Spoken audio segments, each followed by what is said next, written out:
we're the first generation. We know both the analog and digital side of life. And I think the big challenge of it isn't war or this or that, is to try and be that generation that learns how to integrate technology into their life in a way that doesn't consume them. So I think we are at the forefront of trying to set rules and standards of like how to be human almost.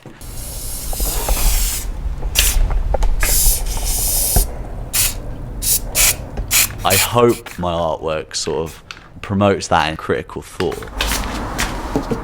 If you're on Facebook, just try and there's some great stuff on there, I'm not saying it's bad, but try and take a minute to analyze it and actually look at the stuff, rather than just flick through as a point of ritual or habit. But I think that does derive why people aren't very good at critical thought.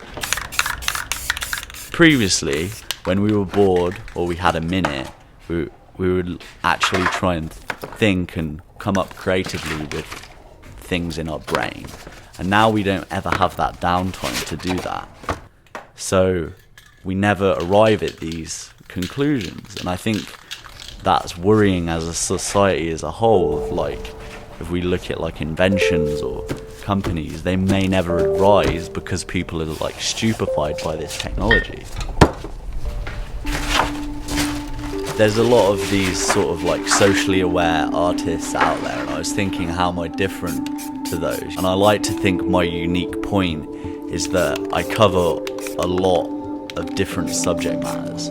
So I don't say, right, I'm going to focus on social media and technology, or I don't want to focus just on health and medicine, or I don't want to just focus on politics and corruption. And really the undercurrent of all of my work is trying to promote critical thought, because you can teach people what to think about a specific issue, but to me it's easier and probably will yield greater rewards within society if you teach people how to think.